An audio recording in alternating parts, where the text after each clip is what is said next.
Today our topic will be talking about talent and how the Gen X, Gen Y and Gen Z, the communicating issue. Because in a company, they will consist of different generations working together. And we feel that different generations, especially the millennials, the Gen X and Gen Y are having difficulty to working together. So what are the main factors that causing this difficulty?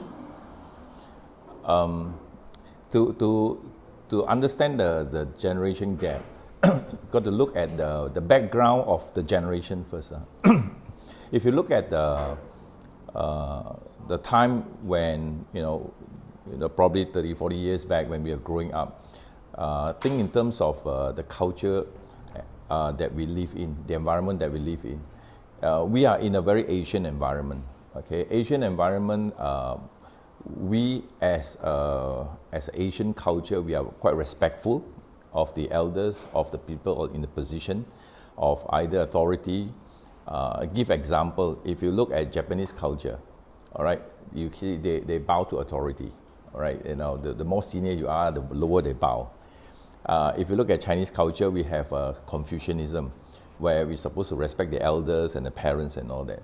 And then even if you look at our local culture here, we are supposed to respect the elders and respect the people in authority. So we were brought up in an environment like that. And then if you look at the modern days, the children are raised in an environment where they are taught to speak up. We as a parent, when our parents were, with our parents, generally most of our parents are less educated because those days are less educated. So their method of parenting are kind of sometimes using the cane, okay, using a more corporal punishment kind of approach, where the younger generation today, they are more communication in style. And I was given an example earlier on. Say if your children in school are naughty, all right, and then you talk to the teacher, and the teacher will reprimand the child. Sometimes they use the cane. Everybody who knows that during our time, teachers use cane. And if the teacher say, I want to see your parents, and when the child say, okay, you go home and you bring your parents to meet. And when your child go back and tell the parents and say that, hey, my teacher want to see you tomorrow, say, what's wrong? Oh, because you did something wrong. Probably before even the child or the parents see the teacher, probably the child will get one round of scolding or caning already. And then next day, then you got the parents go and see the child. You bring the parents to see the teacher, and then you find that the parents will support the teacher more likely. And if nothing else, they'll even bring extra cane along. You can cane my child. And the child is brought up in the environment like that, where punishment are kind of given to them, and there are people in authority, and the children will kind of listen. In today's environment, you find a lot of parents today are more educated.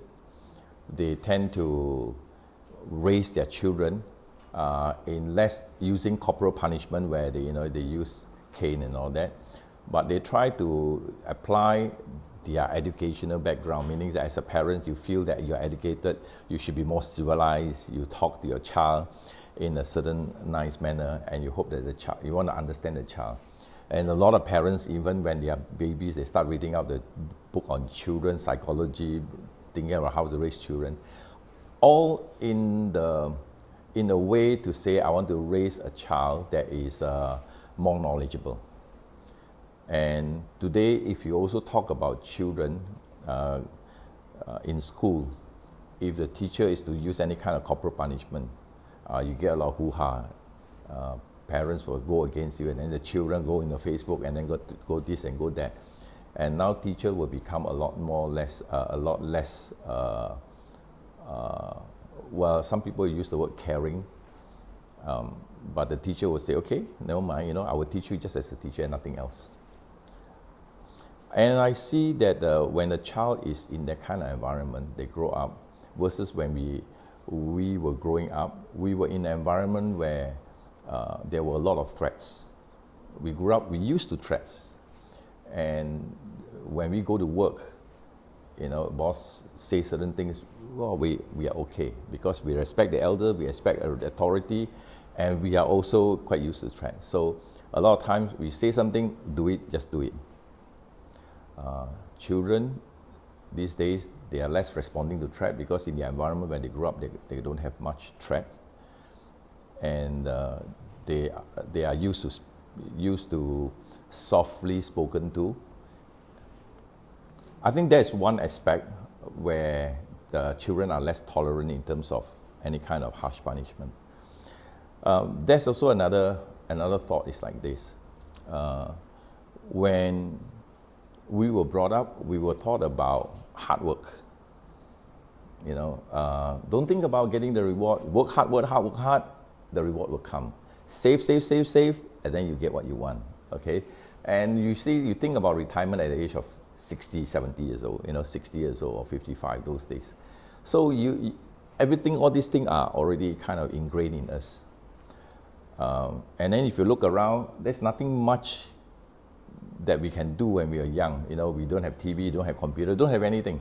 So either we create our own games, or we are reading the books, or we are doing something very simple. Today, the children are playing computer games. And one thing about computer games, anything that is the electronic, is what we call instant gratification. You immediately play a game, you get the next level, You can get the results quite fast. Okay, so they are very used to instant feedback. In terms of results, they're getting instant, and in terms of feedback, they are getting instant as well. Those days, we used to writing letters. We write letters. I remember when I was going overseas. One phone call cost me like 100 over ringgit those days. All right, so we used to write letters. So write letters is cheap, but it take like weeks. Okay, after I write already, then 1 week, then wait another week, and then come back. So every time we have one communication, it's like few weeks one time and a few weeks one time.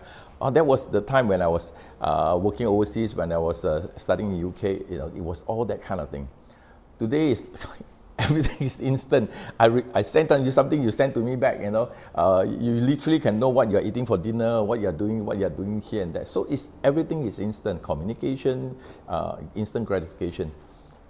In that sense, the general workforce today, they are less patient. They tend not to want to wait. You ask them to wait for this, wait for that. They get restless. So one is about the environment they are brought up with, where you got it's environment of threat, instant gratification, and then communication style is also very different. Here lies the challenge for the generations. You have a generation of senior people in the management grown up and used to that kind of environment, and it worked for them. Now they are dealing with another generation which is different. They struggle to understand this generation. We don't grow up in a computer, so it's very hard to understand instant gratification in an environment like threat. You think that they respond to threat, they think that they are more respectable to the elders and the authorities. Well, the people don't. On top of all these things, those days when we were working at time, it's not that we got a lot of options. You get a job, you're so thankful already, You get a job and then you work, with one boss, you're so thankful. These days, you have a lot of opportunities. You work morning, you work daytime. In the evening, you can go online, make some sales. You can do drop shipping, you can do trading. You can do all kind of stuff that can make you money. Okay, and some people can even go for drive a Grab and try something. So there are opportunities for actually complementing and supplementing your income. So when you try to put this thing together, it's all about understanding now. And without this understanding, the gap will always exist. I try to kind of understand what the young generations are. And I got 4 kids, okay? They all belong to that kind of generation. But what I found is that it's the same thing as parenting, okay? When you are dealing with them, today we are more communicative, a lot more communicative, and having conversation with them. But here lies another challenge when you want to communicate. One is skill. Do you have the skill to communicate?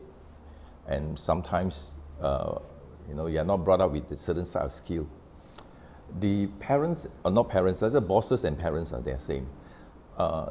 They also have other challenges. Like example, if you are a boss or you are a manager, the couple of things of the challenges is, number one, you have a goal to achieve. As an organization, you have a goal. As a manager, you also have a goal. So you'll be thinking about your goal, your task. And then you also have what we call your personal challenges.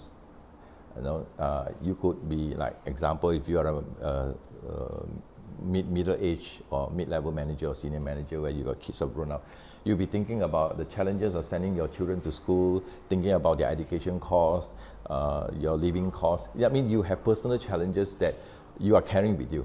Nobody knows, but you know. So you have personal challenges. Now you got a company goal. And you may not be having the needed skill to be able to communicate well. But yet at the same time, you are required to communicate because you are dealing with a generation that is supposed to communicate. And the generation that we are dealing with, they like to know when you give them something to do, why am I need to do this? Why is this so important to me? What's the benefit to me? What's the purpose? And if you don't have time, we don't go through that process, but they want to go through that process. So now the question is this. If you're going to sit down with someone, okay, from a Gen Y, what do you talk about? Most time, I find managers tend to be more, number one, instructive. Here's what you do. Okay, you do this, do this, do this. Okay, and thinking that by doing that, I'm doing my role already. And they also, I use the word either less patient or less time, but both about the same. Okay, it's like they don't have time, therefore become less patient. They are patient to get results. So, and to try to communicate with someone is a pretty hard thing. All right, because everybody talks about listening. When you're talking, do you listen? And listening means you have to really find out what's the issue and concern over the other side. I mean, I could just go on and have, thoughts about these things. But how to them get more effective communication? Because sometimes we did communicate, but we didn't get the result. I'm going to give you a specific example. When you want to get the results, in business, we always say, let's create a win-win. Any kind of deal, let's talk about win-win, all right? But how often do we apply that when we are working with our staff, when we talk about win-win? What we want from them is we want their commitment, we want them to be dedicated and get the work done and learn how to do it. And we want all these things from our people, but what are we giving them? The easy way for bosses to do is to give money or make promises, okay? Give salary, give promotion. But all these are a quick fix, I call it. Quick fix. I used to joke, when I'm training people. I ask them, I say, okay, how many of you feel very happy, when you get a bonus? Oh, they get very happy. When you get increment, how many of you get very happy? I say, how long does that last? Okay, and then they have this sense, okay, yeah, doesn't last very long. Because after a while, it wears off. Then after that, you get all the normal challenges coming. So it's not a quick fix. I mean, those are the quick fix. And what we need is more sustainable. Therefore, there's a need for constant dialogue. I'll give you a specific example. I got one staff, and she shared with me, about her desire to to want to run a restaurant, okay? Because that's the normal conversation I have with my people. I say, where do you see yourself 3 to 5 years from now, working here? And she say, well, I think I want to run a restaurant. Okay, what then I was thinking, okay, you are in a finance side, you are now working in this company, which has nothing to do with running a restaurant, but yet you want to run the restaurant. So then I said, yeah, she said, then I said, why?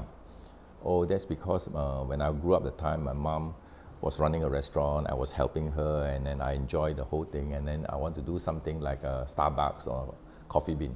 I said, okay, that's nice. And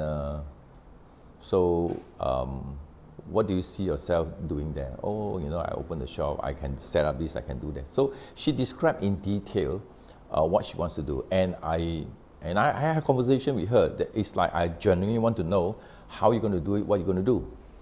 Okay, that's fine. Then, but here's the thing. Now, if we don't have the patience, we are thinking this stuff, oh, gone already. You're going to quit. Yeah. So why should I spend time with you? You're going to quit anyway, all right? So, and if we go down that path, then that's it. The whole conversation is over, then everything gone. I decided to get interested and get curious. So I said, okay, if you're going to run a restaurant, what kind of skill do you need? So then she can tell me a couple of skills. I said, yes, but running a restaurant is like running a business. And she's already in my department, which is in the finance team. So I said, do you need to know how to run the business by understanding finance and all that, reading financial statement? Then she said, yes.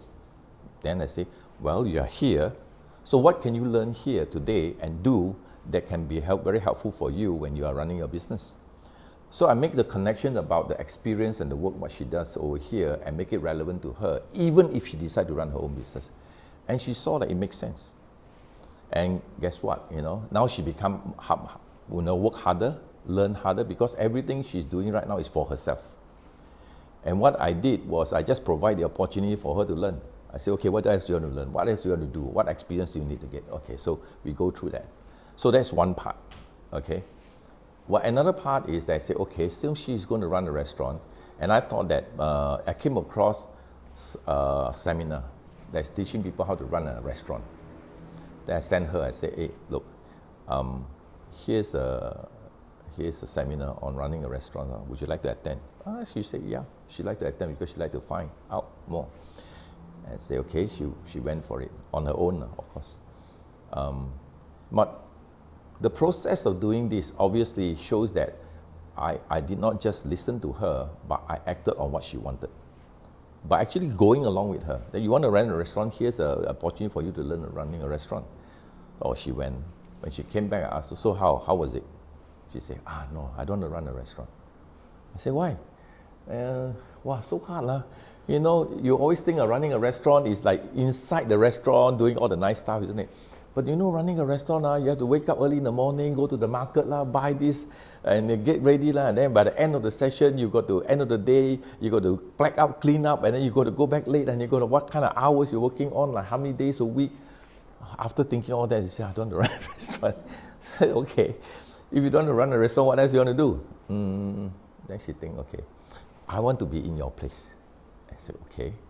That I said, well, that I can help you because I'm already doing my job. So if you want to do my job, I can teach you. Okay, so then I connect with her again, can show her. Now, there's another part to this story, which I'm going to come to it.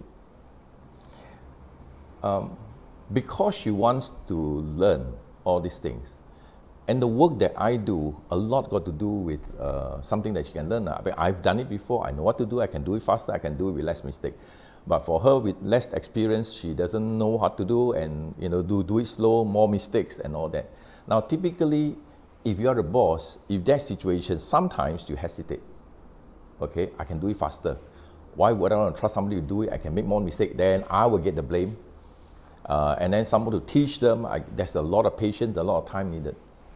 So there's a hesitation. Sometimes the boss, they don't let go.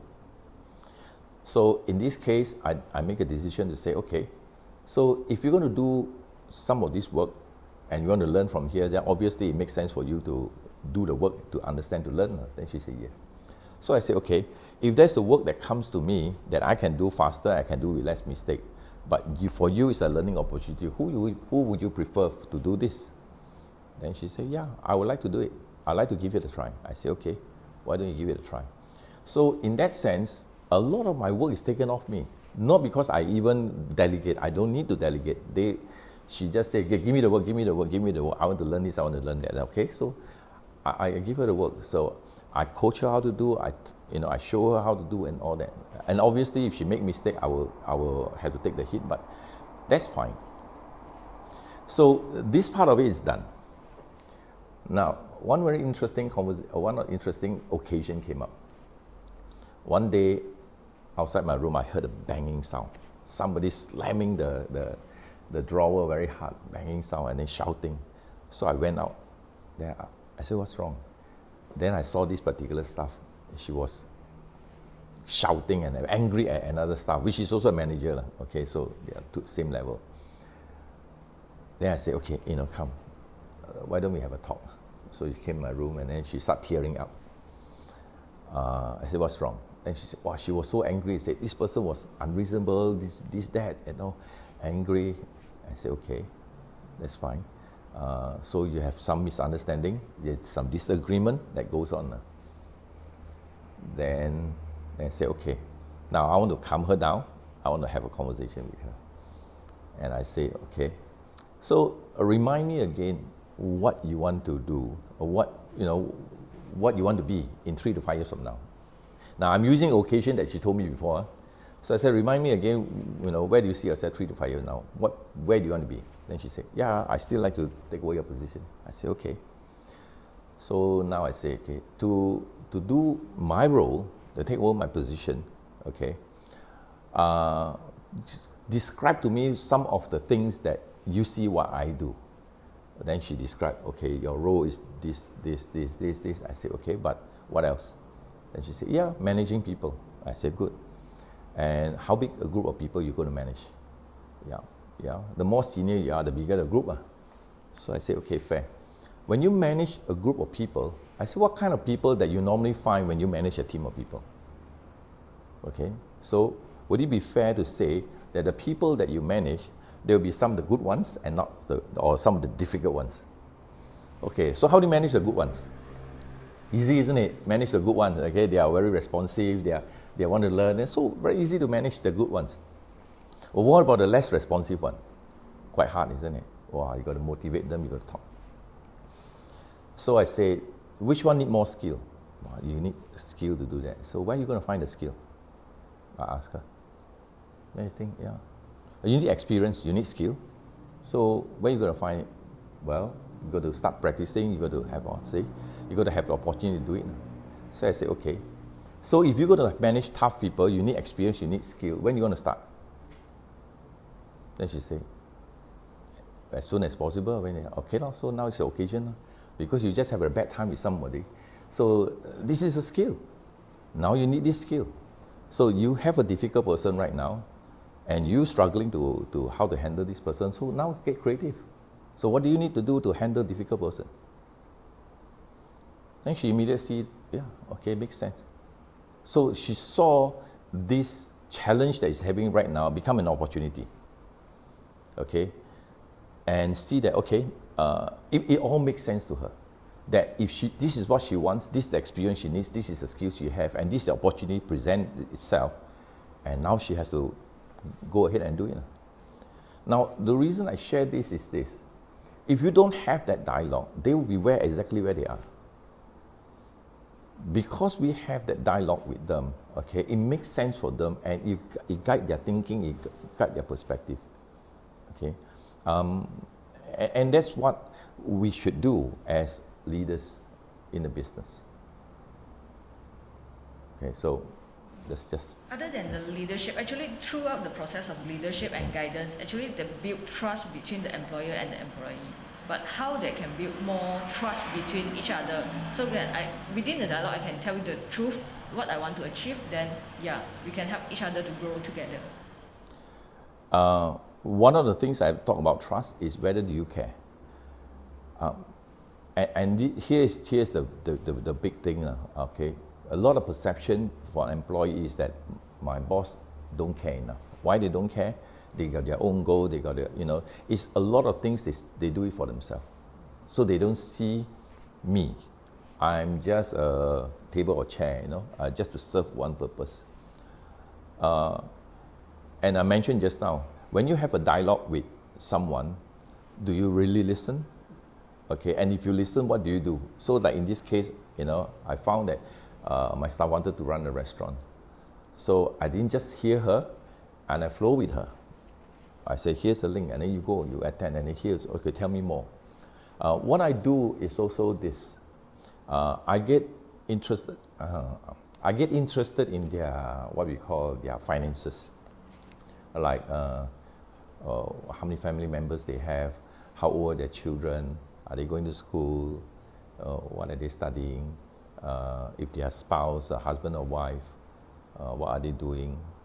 I kind of understand a bit of their background and scenario, okay, and see one of the biggest challenge about most people, especially staff you deal with, is in the area of finance.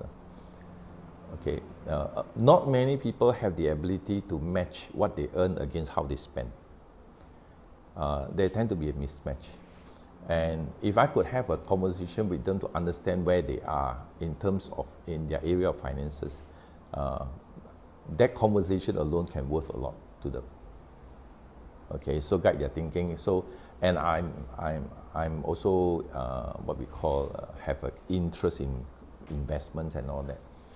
So I could guide them if they are not investing, whether what should they do that can help them improve their wealth from the investing perspective. Is it knowledge?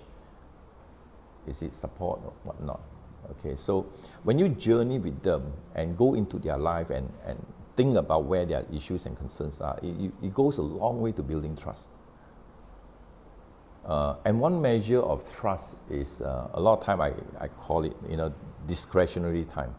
Discretionary time is when we get a salary, we have what we call our time is already allocated to the office already. Okay, so technically the company buys our time, X amount of time. Discretionary time is outside this. And do they give you their discretionary time? Okay, like example, volunteer, take work to do, weekends, volunteer to do this, take work to do and stay back. All these are their time. Do they give it to you voluntarily? Okay, so that will be some kind of understanding about where they are with you. Okay, just now you mentioned about actually all the younger generation, they are looking forward to more flexible working hour. But for the millennials, the Gen X, they are more on 9 to 5, 10 to 6. Yeah. So how they change their mindset and adapt to each other that maybe we can set a more flexible working hour, but with the work all done on time. No OT, but everything done just perfectly on time. Time, I find it's the starting off from talking about time, I think probably is the wrong starting point for conversations. When we start talking about time, it's just like talking about money. The whole relationship becomes transactional. How much are you giving me? How much am I giving you? It becomes very transactional. And if we go down that road, then there's a term called mercenary. Then it's like my time is for sale and all that. What we want for people are the commitment, their initiative. All this is hard to negotiate over using time.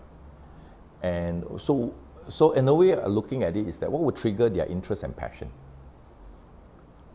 So if they are doing something of interest and passion, okay, time is almost quite irrelevant.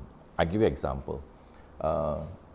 My daughter and my wife, they love cooking, and sometimes I see them literally in the kitchen cooking something at midnight, 1 a.m., 2 a.m. I say, go to sleep, this, but they have a passion. I used to have an Indonesian maid, worked for me for 21 years before she left for home. And she enjoys cooking as well. She enjoys all the kitchen stuff. Every Chinese New Year, you know all the cookies? She will make all the cookies, put inside there, and literally knows who our friends are. You know, this one is for this auntie, that one is for this uncle, and all that. She will make, and then she will make different type of cookies. You know, and package them up very nicely, very cutely, and she will use her time after work, okay, the normal housework, and she will make the cookies. You know, we say, look, take the oven, do whatever you want, and she will tell my wife, okay, so my wife will ask her, so what do you need?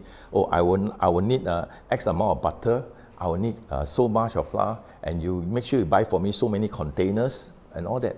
So my wife will just get the container, the butter and everything, and the flour and all that, and then she would do it. And she's just a maid. Yeah, and she's just a maid, okay, in my house, but she enjoys so much that she worked until even midnight.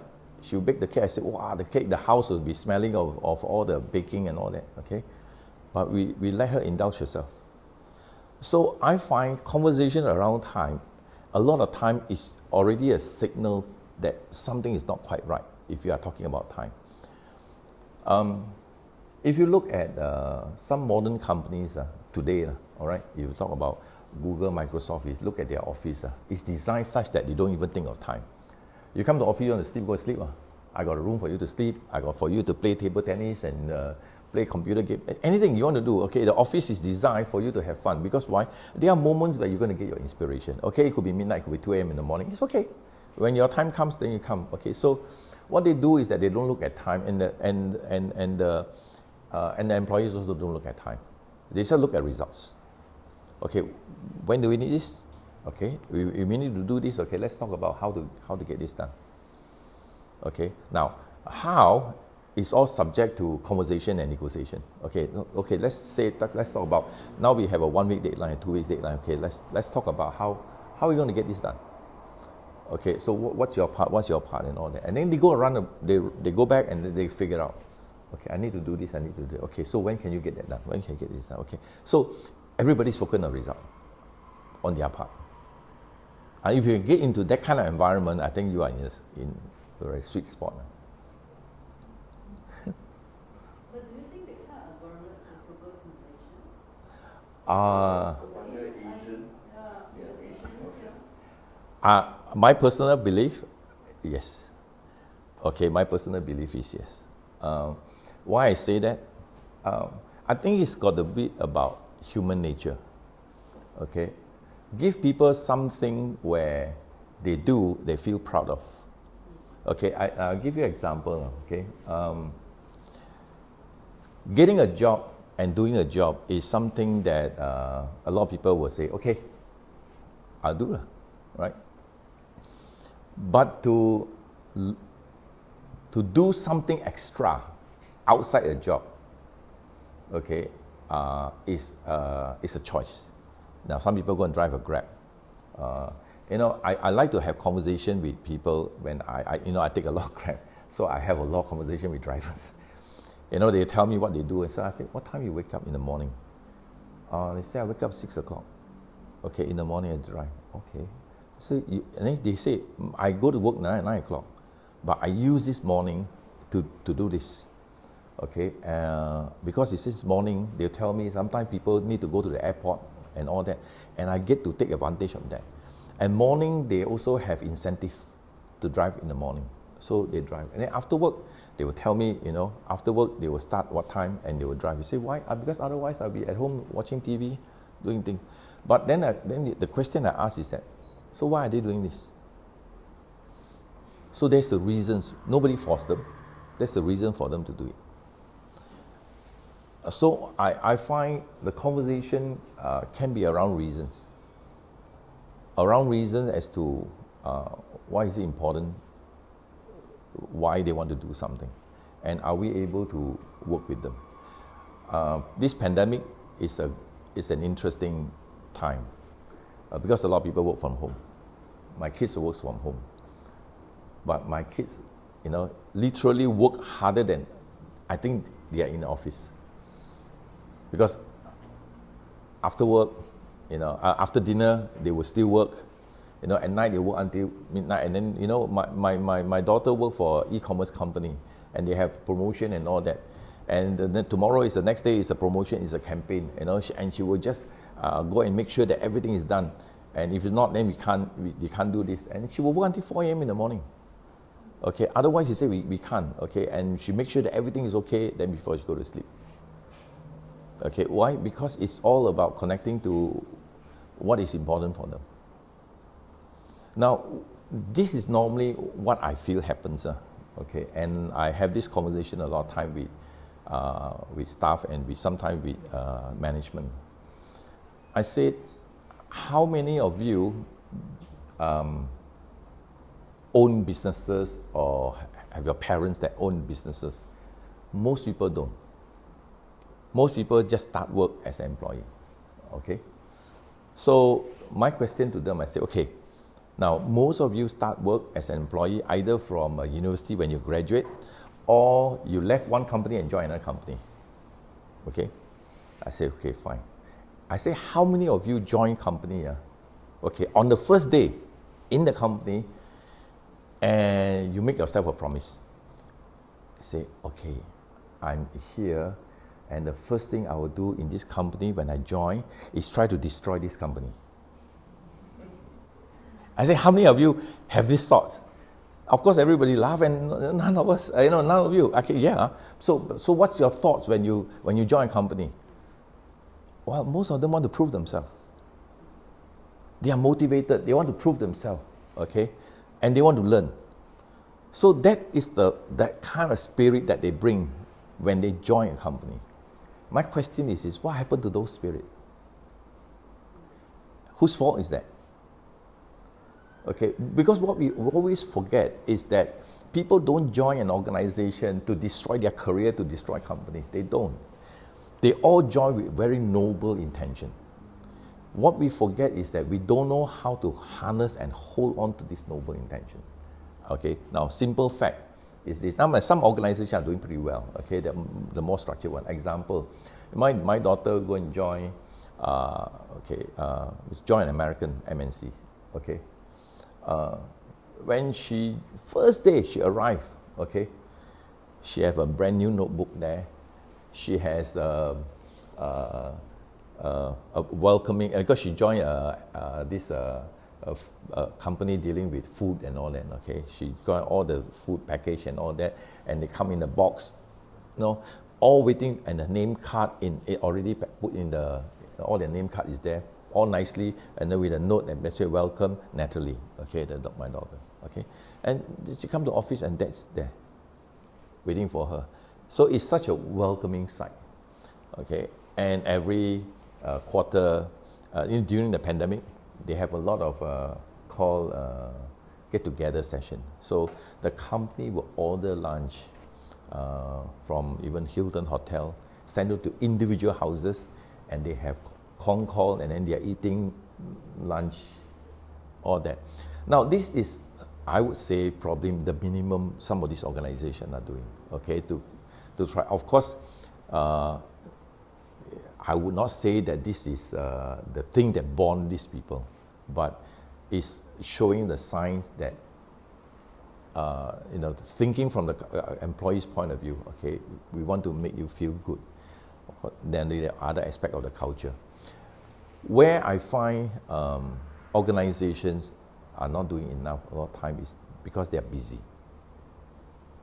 Okay, bosses are busy, leaders are busy, management are busy, everybody is busy. Conversation become very short, become very pointed to say, okay, what's to do, okay, just talk about this.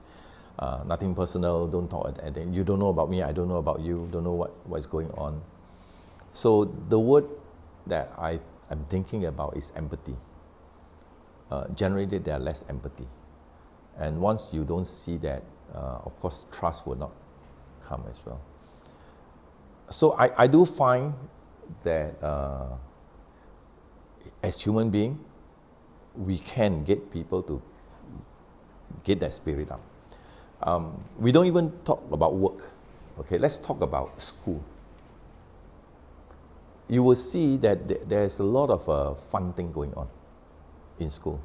People get together, socialize and all that. Okay, there's fun thing. I remember during my time, I first started work in an audit firm. My audit firm is actually not your big four type audit firm. It's a local Chinaman audit firm. But we have a very, very a playful environment. After work, 5 o'clock, stop work. Everybody get in the office, you know what we play? We play Uno. And we play Uno. We all get together, we play Uno. Nobody wants to go home, okay? We play Uno in the office. And then sometimes the bosses may even have a card session with the staff. Okay, we play Uno. Then after a while, then about 6 something, 7 o'clock, we go for dinner.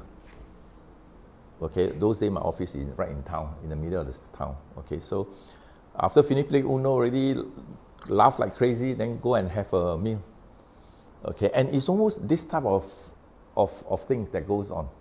So work is work, but after work we all sit back, relax, enjoy. And we don't have any other thing. Those days don't even have computer game, don't even have mobile phone, handphone, nothing. Okay, we sit down and have Uno. That's how I got to know my wife. So it's just how do you create an environment where people want to be and they belong. I'm not sure whether I answered that question.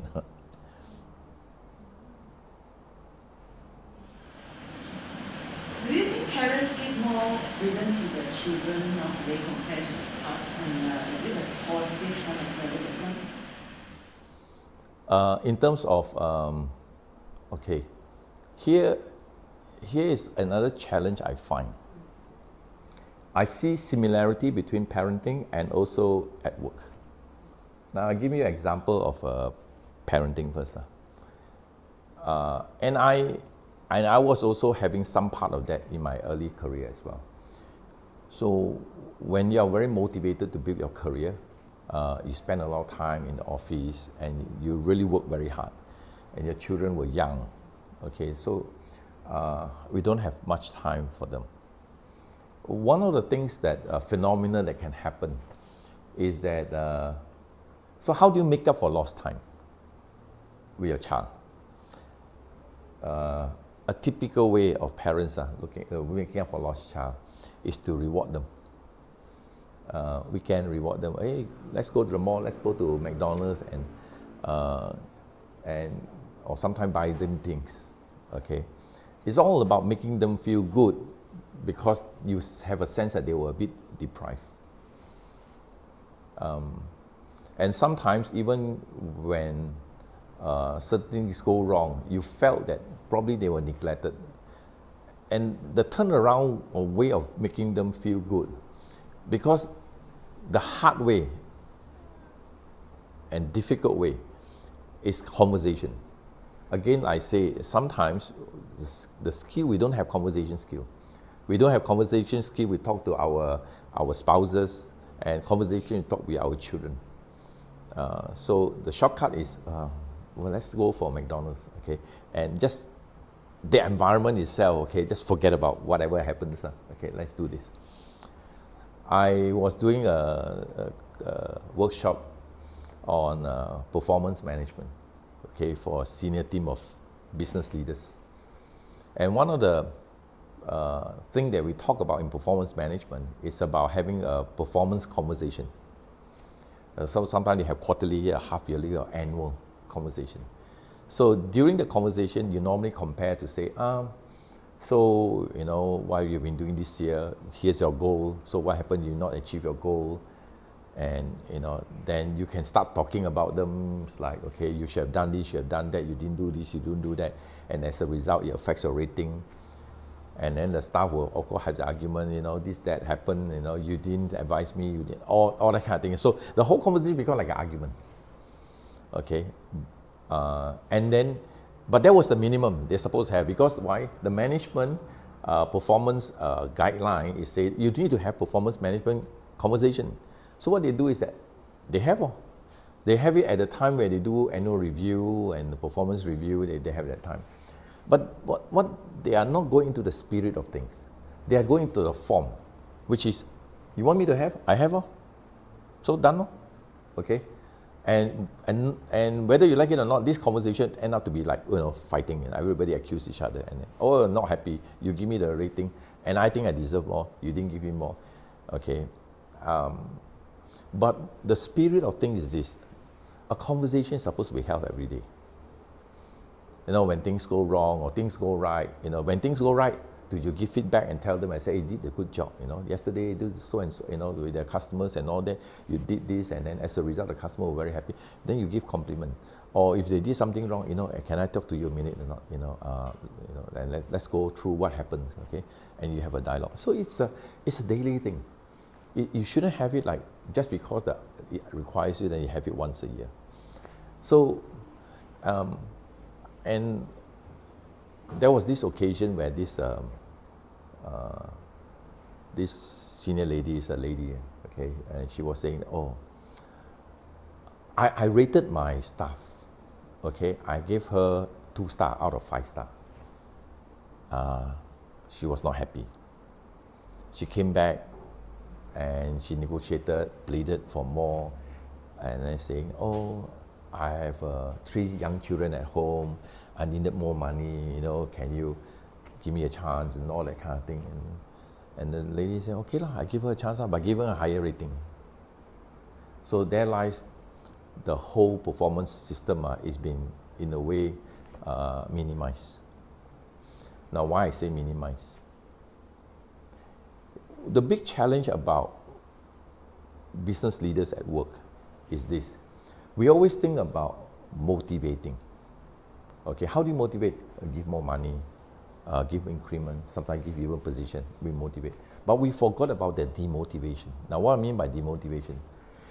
If you reward people who are not doing well, what signal are you sending to the people who are performing? If I give increment to the people who didn't carry their weight, didn't do their part, and everybody knows, but because you are human, you sympathize with them because you see their circumstances, you will reward them. But the person who actually did the work, they get about the same increment, or they get about the same bonus and all that. And say, so why should I work so hard? No difference. So we forget, we end up demotivating the other side because we wanted to motivate these people. So the dilemma that we have is when we don't understand some of this, because business has this kind of requirement that we still need to get results. When we need to help people, it's not about helping people kind of under all circumstances. And we need to be able to differentiate. Okay, and when she did that, then she undermined the whole performance management system. Okay, so in that sense, I feel that sometimes these the leaders or even parents, they have what we call, they feel guilty. Okay, they feel guilty that I may have neglected you, I didn't spend time with you, so let me make it up to you. So as a parent, you make up with your child, giving ice cream, bringing them all that, because I didn't do enough. So as a business leader, I didn't do my part. So it's my fault. I think it's partly my fault. So let me just make it up to you. But so 2 wrong doesn't make a right. But here's exactly what happened.